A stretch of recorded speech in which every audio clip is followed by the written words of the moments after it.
Hi, all. Welcome to another exciting episode of Skill Up, career podcast by Cell, where we connect students with real world insights from industry experts to help them build their future.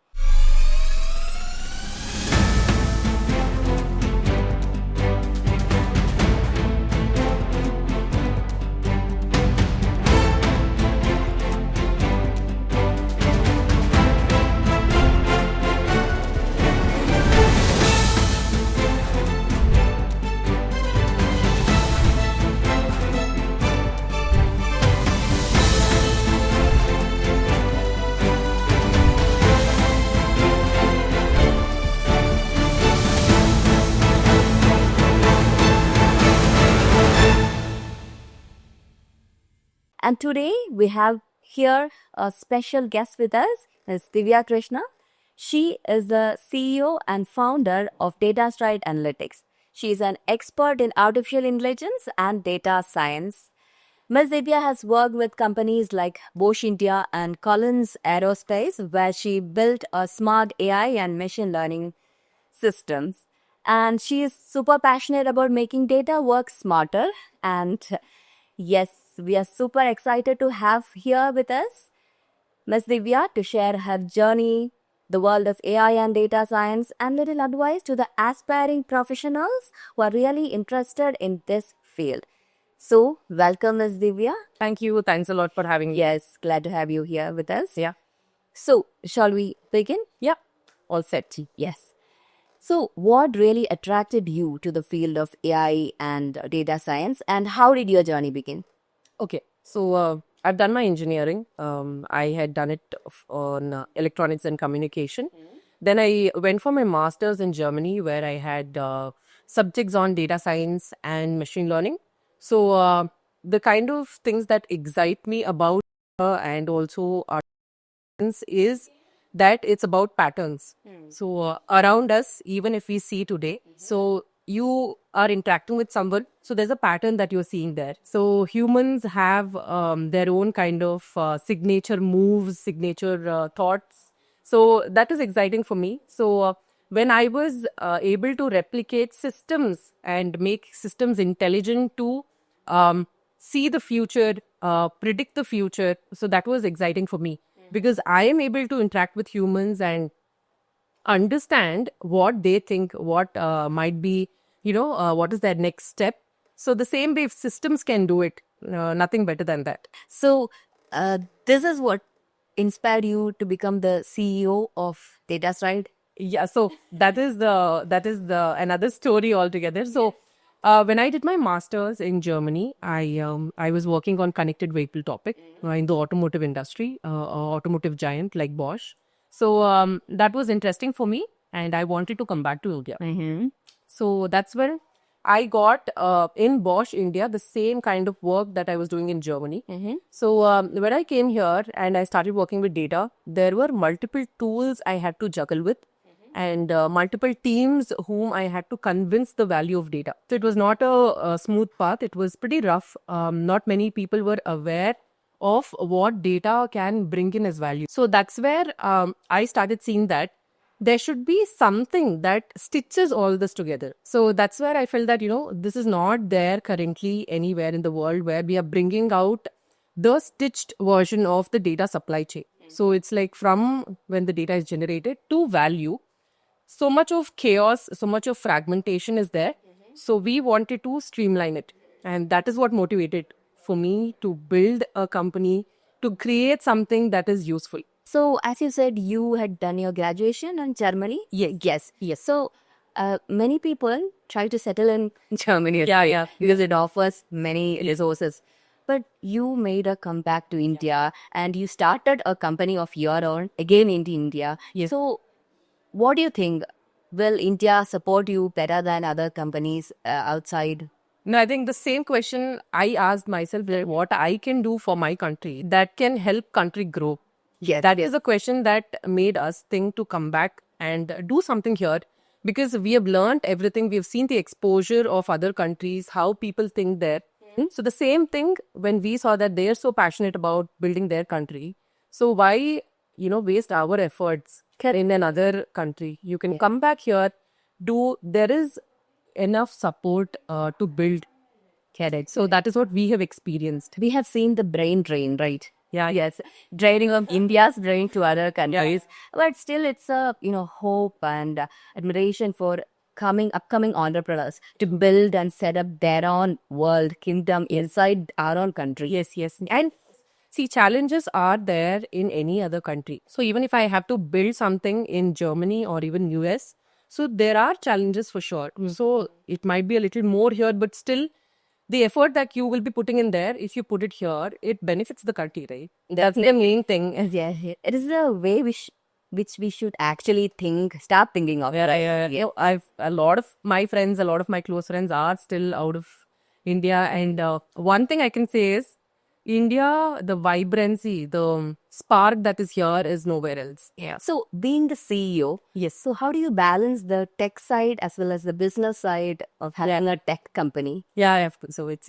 initially was very hard because I was the core techie, so I was into creating new things, innovating new stuff. So when I started off the entrepreneur journey, I initially had definitely certain hiccups where I was side of things, and since 2 years, I think we have understood business runs and where really put in the effort. So it has been a lot of hiccups, but we've learned on the way. Yes. So, what has been the most rewarding part of your entrepreneurial journey so far? Okay. So when I have worked during my complete career, I have worked in teams which were involved in research. So since the start of my career, I've got good work projects where I can think and where I can implement new things, create new things. So the same thing I get to continue with my entrepreneur journey. So what I've learned over the past 10 years of my professional journey, I'm learning that and much more in the last 2 years. Before it was about dealing with a team, certain managers and certain goals. But now you're responsible for creating value. You're responsible for customers who are coming to you saying that you have so much heading, will this help us?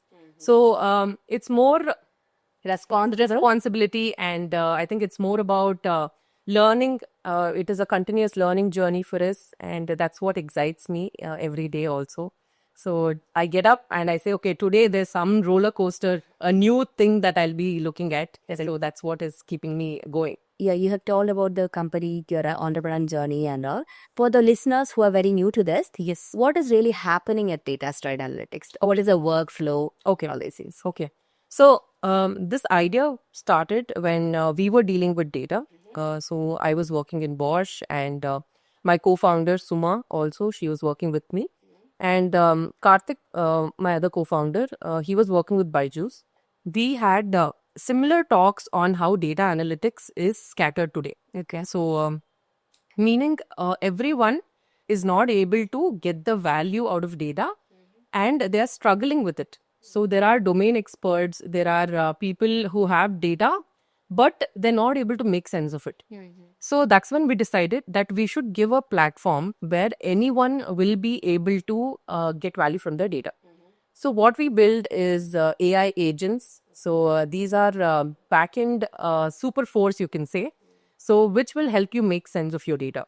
So if you have like TBs of data sitting in your cloud, sitting on your local, wherever it is, so you can bring it to SIA. SIA is our platform, and you can start asking questions about it. So you can just start typing that, what is this data about? What can I do with my data? What can I build with my data? So we have agents who will do this task for you in the backend and give you results, be it training machine learning models or dashboards, or even just giving certain insights on your data. SIA can do all of that. And in our company, we have engineers who are sitting, who are creating these functions, this intelligent packages in the behind, and that's what powers SIA. Oh, fine. Yeah. So these days, predictive diagnostics has become really important, right? Yes. So why do you think it is really important now in these days? Okay, just to take an example. So, do you have a vehicle? Yes, I have a. You have a vehicle, yes. So, when do you go for service? Then, yes, again, when the vehicle shows that it's service time, then you Yes, go for it. yes. Right. So you're going maybe kilometer basis. Correct. So for example, every 3,000 kilometers, if you have a two-wheeler, you have to go get the service done. If it's a car like 8,000 kilometers, 10,000 kilometers, you have to go change a fuel filter, air filter, and you have to change the oil. So all of this is based on the kilometers that you've driven. So predictive diagnostics in this case is that you'll be going to your service when you know that your component will fail or is degrading. Correct, correct. So, for example, your fuel filter or air filter is clogged.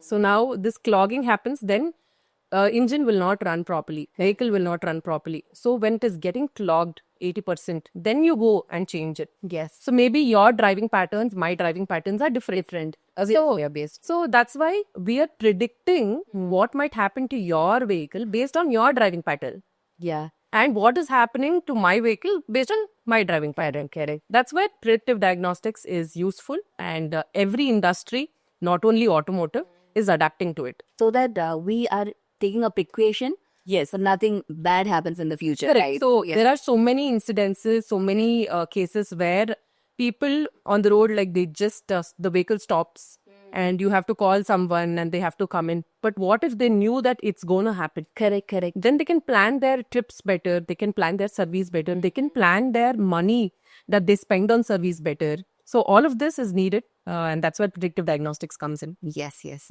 So, if someone is new to data science, what skills they should focus to develop on first? Okay.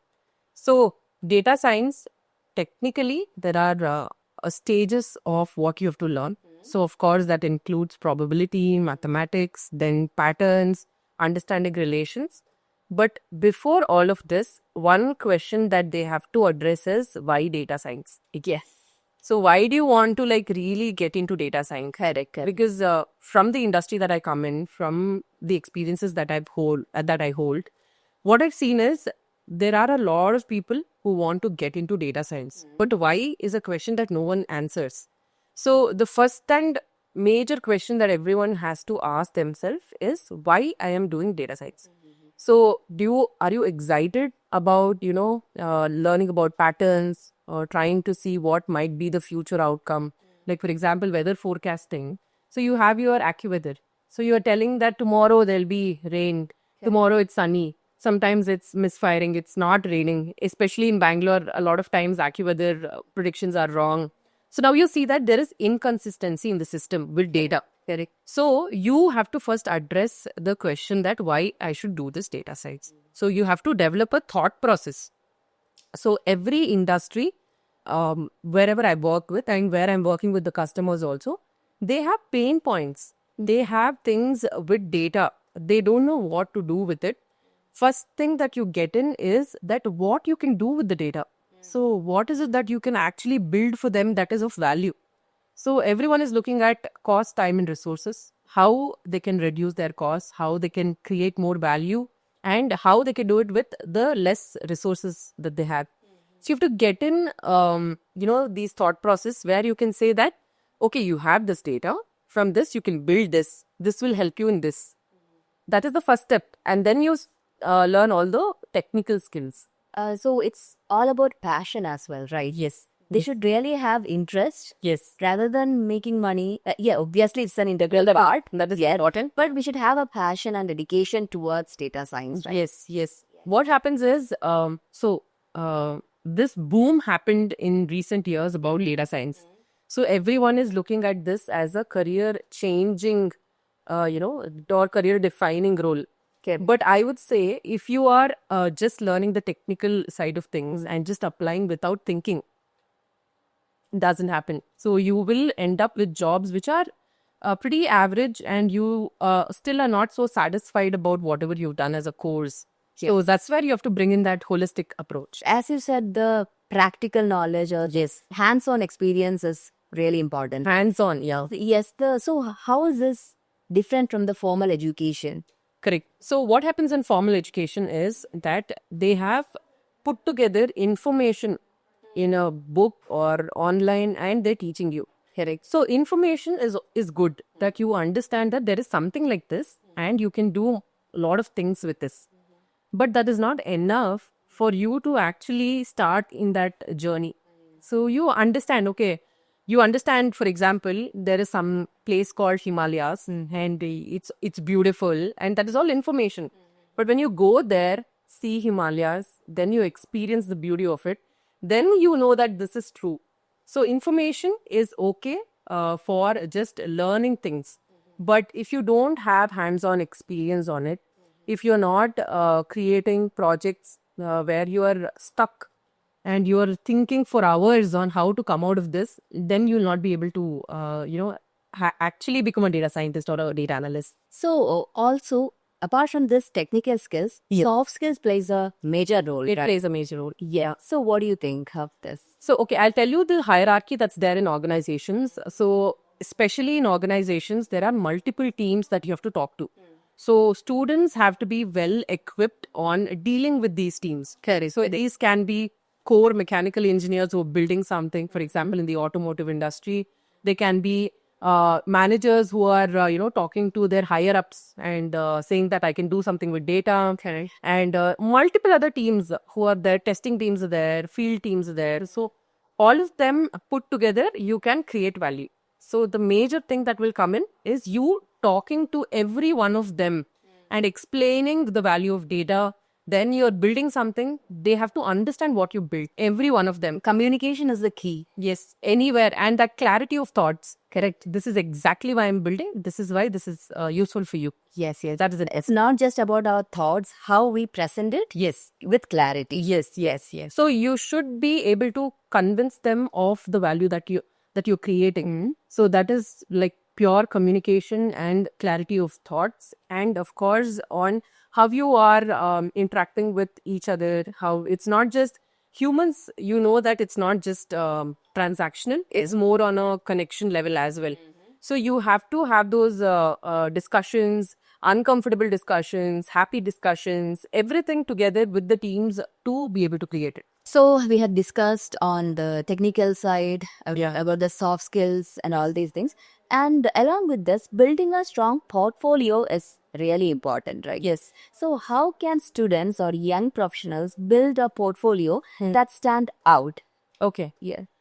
Okay, so when I was in engineering, so I had made a 2-sheet resume when I had to get into these placement discussions, Okay. which had only about what is it that I've done with projects and my score and certain information about what I want to become. So the only thing that actually captured interest from others is the projects that I've done. I had questions only on the projects that I've done. So I got into Bosch from my engineering directly. And this was a placement with multiple people, multiple colleges coming in. So for me, it was a 2-hour technical interview focused on projects. Oh, that's it. That's it, nothing else. So it's very important that whatever we are doing or learning, we are doing a lot of projects with it. Correct. So you have to create not the ones which are generic. So there is a cancer data set that everyone works on in data science courses. So there are standard data sets they already work on. But I'd say is you have to bring in your new data sets. You have to explore. There are so many open source data sets available from even NASA, from a lot of India has its own data set website. This is from the government of India itself. So they can go explore and they have to start bringing out certain value from that data. So when these kind of projects, when these kind of interest that you bring on is put in your portfolio, that's when that will be interesting for someone to take you in. Because now they see that you've done a course, of course, but from there you put in extra effort to learn all of this on your own, and you got your hands dirty in it. Yes. That is where projects plays an important role. Yes. Oh, yes. Yes. So your portfolio is a reflection of how interested are you in the topic that you're talking about. Correct. That is defined using the projects that you do, the internships that you do. So I've done a lot of internships in my engineering that when internship was not compulsory, we were searching, we were spouting, and we would go and do internship. Yes. So you have to have these things that where you put in your extra effort. And not only here, even Germany when we were there. So the only thing that really mattered is your skill set and the projects that you've done. Correct. And also how you present this Yes. in the 2 hours of interaction. Yes. They will go to like the minutest detail Correct. about the project. So you should be prepared. Very thorough about it, right? Yes, yes. So, again, as a woman, have you faced any challenges, especially in the tech industry, and how you overcome it? So I think this is something that's not only in the tech industry, but every industry that we are having. Of course, all the industries are evolving, but still, based on the volume of the gender, so there are differences in the industries for sure because they're not used to women working there.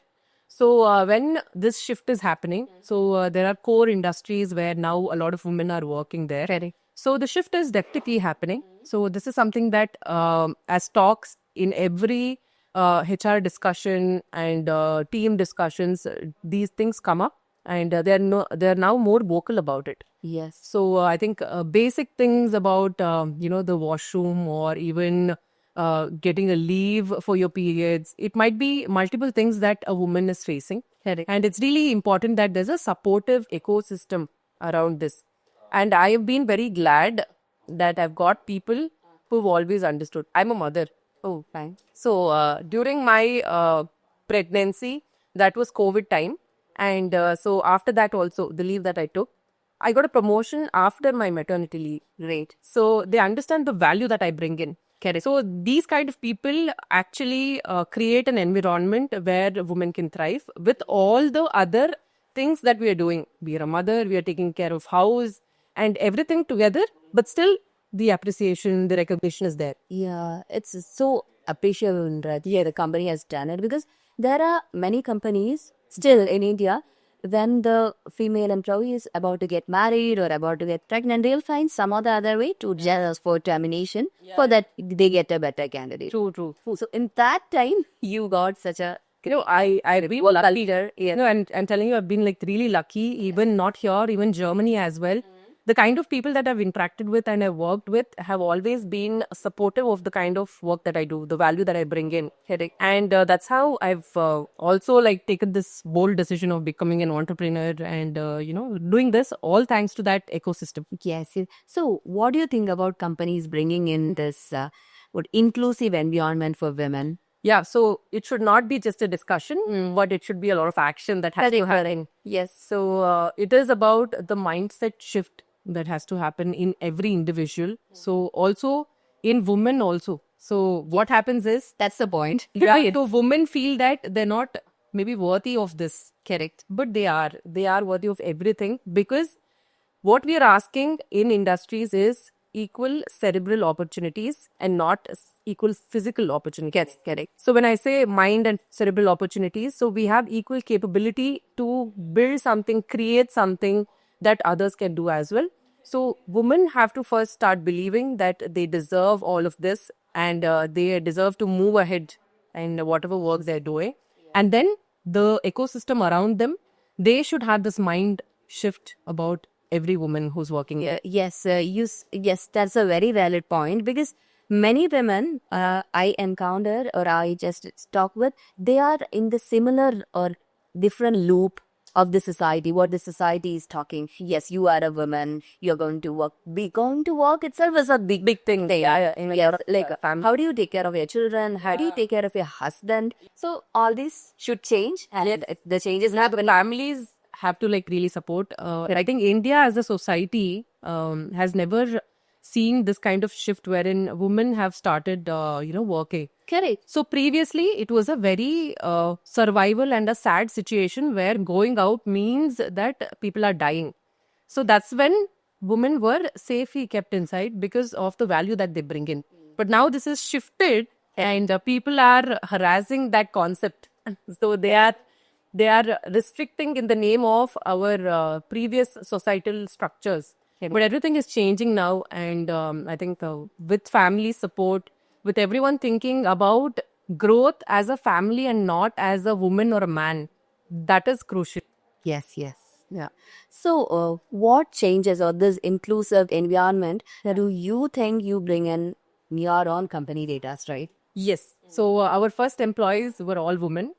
So one was she just finished raising her kid like 5 6 years. She had done a data science course. She was a civil engineer. So she did a data science course, and we took her in, just trusting her that she'll be able to do it. Yeah. And then we had a designer who was actually a interior designer before. Then she learned UI UX designer, Okay. and she came in. So initially, all of our employees were women, and they're still with us, working with us.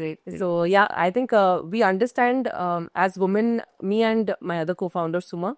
So we understand the issues that we ourselves face. Correct. So we are in that, we understand that, and we give them the support they require. Yes, obviously, it's all about the celebration of womanhood, right? Yes, yes.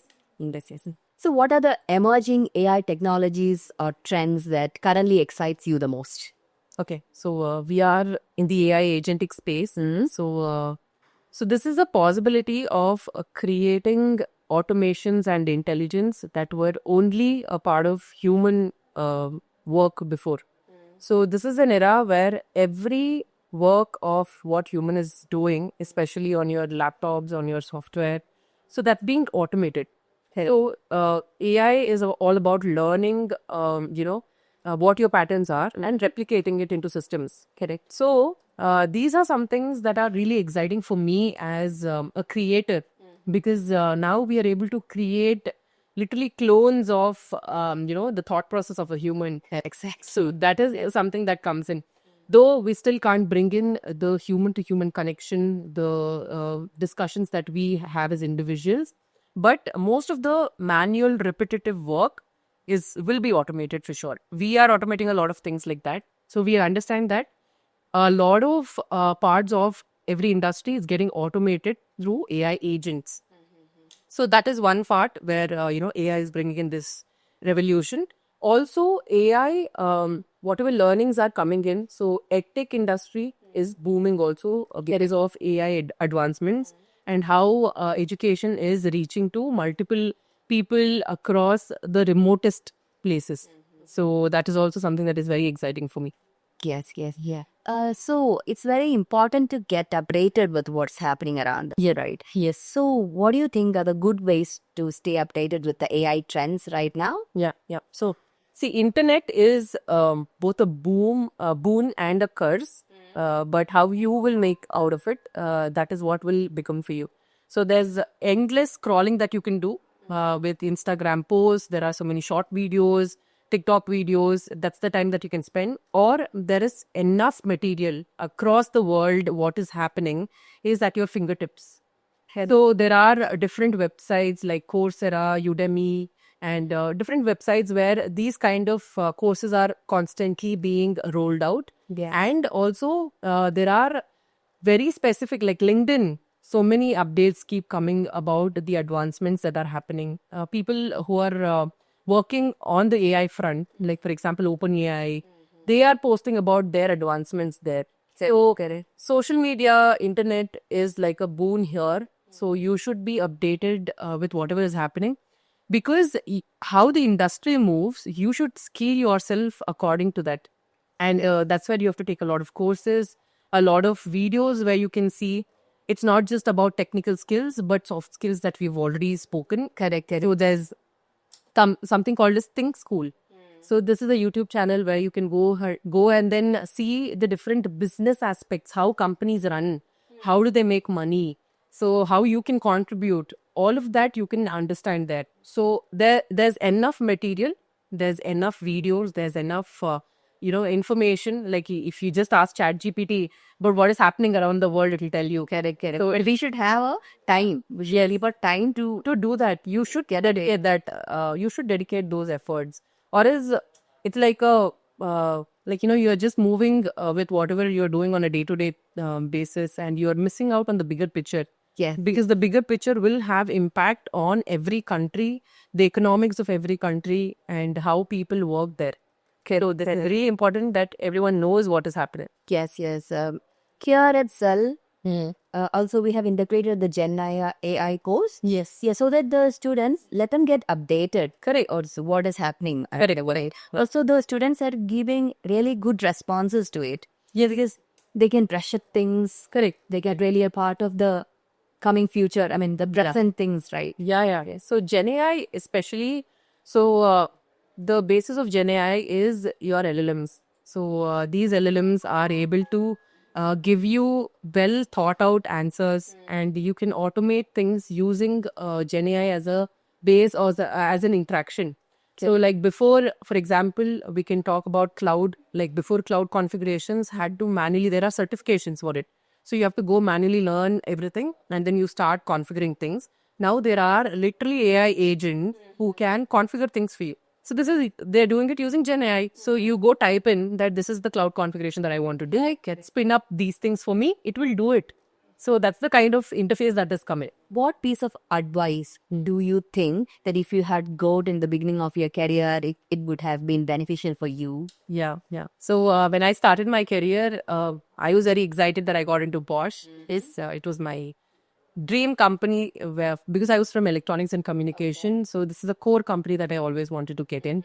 So I went there. I started doing the different scattered parts of development. But one thing that I missed out on the initial 2 years of my career is the thought process. So wherein you're asking continuous questions, why, what, how, you're constantly bugging people around. So mentors who are constantly telling you, no, this is wrong, this is right, you should do this. So that is something that I had missed out then. But when I went and then did my master's in Germany, I saw the culture there. I had a major shift there as well in my thought process. And when I came back, that's when I started adapting to it. So I wish that when I started my career journey, Yes. this thought process importance, if I would have got, then I think, yeah, I would have been like more into all the work that I've done. Also, this transferring all these knowledge, yes, to your colleagues, Yes. to your workspace, it's also very important, right? Yes. So I've seen that in a lot of companies and industries as well. So your peers, seniors, they're scared of telling out a lot of information for juniors in the industries, especially. That's because it's about always survival and the next promotion that you get for a lot of people. So there, I've seen that that information is like it's half and half that is given. Okay. So that's why I think it's really important that you completely give out whatever you know, because as in you're giving, you're training others to become a better version of themselves, and as a team also you'll be able to give much more value than what you would have alone done. It's all about learning, open communication. Yes. Let me be an open book. Yes, yeah, Right. yes, Your husband is your co-founder, right? yes. So how do you balance this personal, professional life? Yeah. So luckily, so we've known each other from school. So we have seen different phases of our life together. We have been in Germany together. Then we got married after coming here. So for me, it's a really happy thing that I'm working with him. Oh, continuously. So we are very clear on how we maintain our professional and personal lives. So that boundary between what you are working and when you come home. So these two are different lives. You should have that boundary. If you don't have it and if you mix up all these emotions together, then neither of this will work out. So also one major thing that has helped us out is meditation that we do, the yoga practices that we do, the Kriya yoga practices that we do. So all of that has been a major, important role in shaping us of what we are today. Yes. So it's all about a balance between health, wealth, relation, transition. So these six, right? So here I have to really work it on, right? True. So if you're mentally, if your mental fitness and your physical fitness is in place, your thoughts that come in also are very streamlined. So it's not unnecessarily coming in, it's not unnecessarily triggered. So there is a balance. Yeah, there's a balance.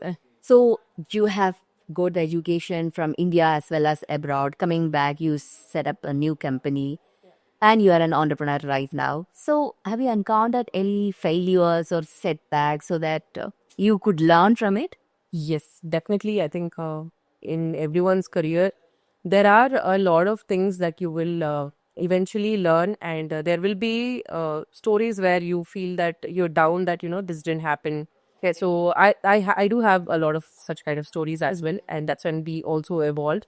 So one story like that is, we were working on a project, a data related project, and we were seeing certain patterns in the data. So we had to validate it.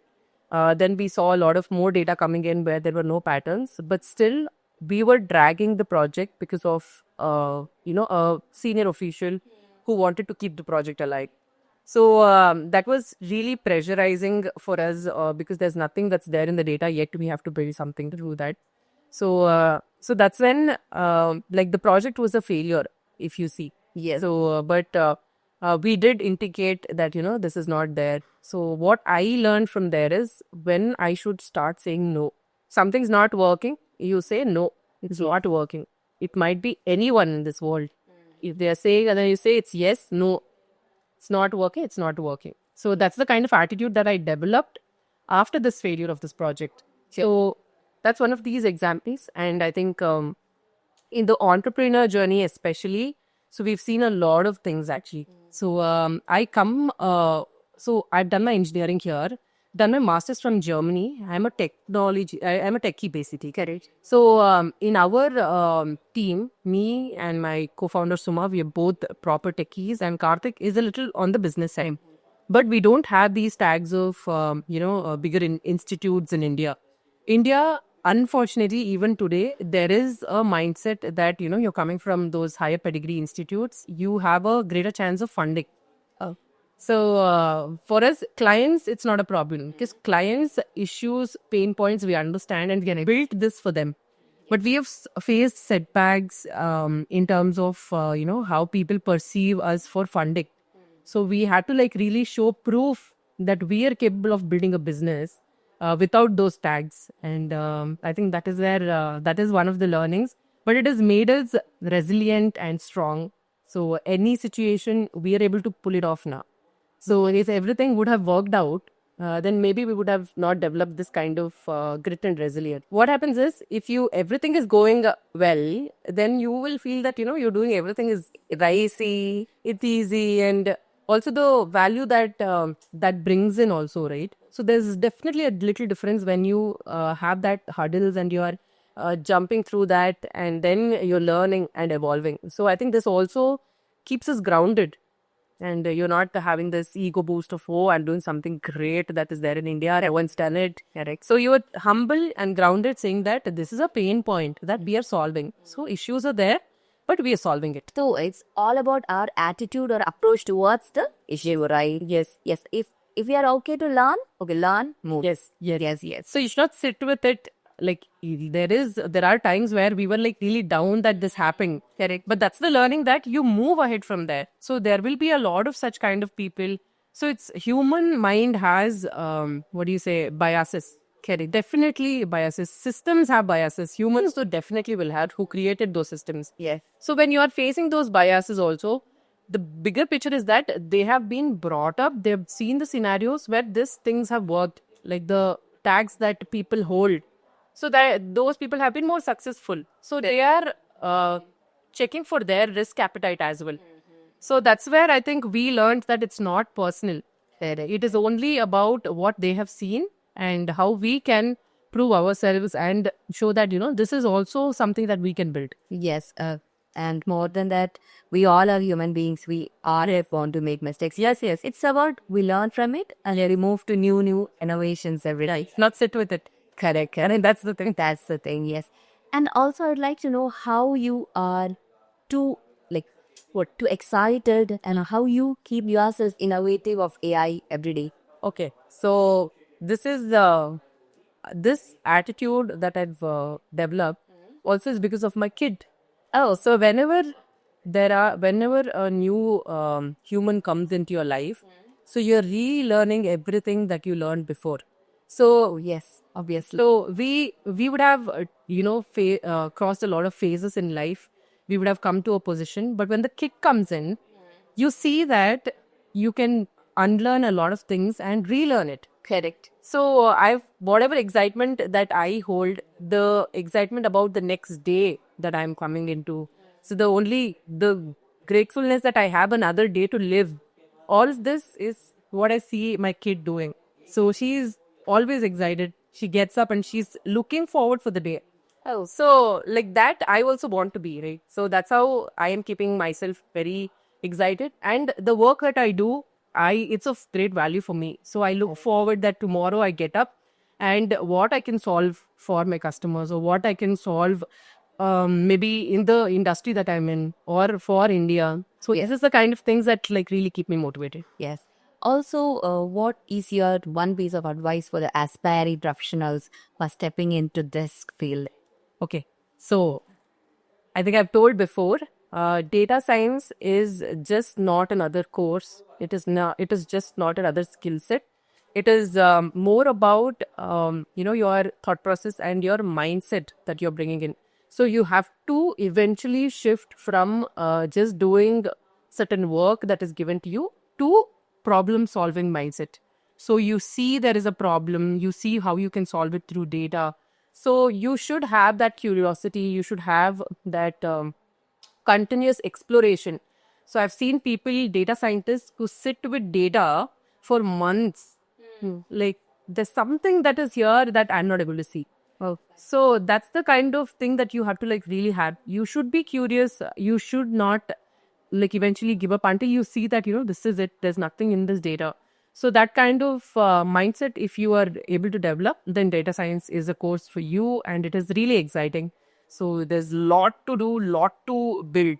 yes, yes. And as you said, it's all about learning, unlearning, and relearning. Yes. It's all about our mindset. Yes. Yes, yes. So that's it. Awesome. Yes, so happy to have this conversation with you, and I hope it would really help the students as well. Yeah. So thank you for your time, and hope to see you soon again. Thank you. Thank you so much.